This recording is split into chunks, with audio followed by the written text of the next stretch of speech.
Hi, everybody. This is Carson. I wanted to do a really quick follow-up to Sean's video about reducing texture in images, scanned images. I do a lot of small paintings, and I used to do them on canvas. Now I tend to do them on board because of this problem, but it's nice to know that I can go back to canvas now if I ever want to. There's a lot of tricks I like to pull off in painting that take advantage of scumbling, which is where you drag paint across the top of the canvas, and so it's only catching on the weave. Like this would be an area where I painted a darker color underneath, and then I scumbled some of the red on top of it. Or you're like pushing glazes or washes down into the pits of the canvas texture.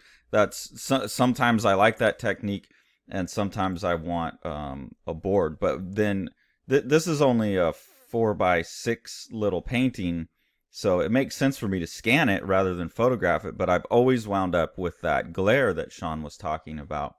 So I got really, really excited by his video because like it seemed, oh my God, that's the solution to my problem. And here's the two scans at the different angles, and you can see what he's talking about very significantly where the glare changes.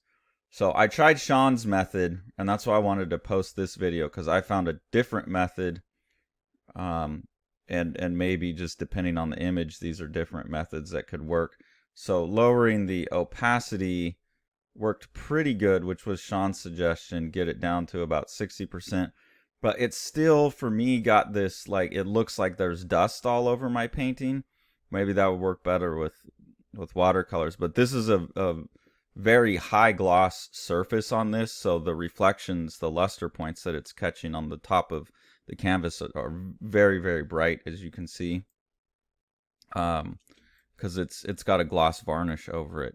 So the method that Sean was posting wasn't working totally. So I just, on a whim, thought let's go through the different, ways that I compile layers together here on Photoshop. And lo and behold, if I hit the darken layer, I don't get any significant change in color, but completely erases any of those luster points because it's just replacing any of the brighter colors with the darker color beneath, but anything where it's the same color is remaining.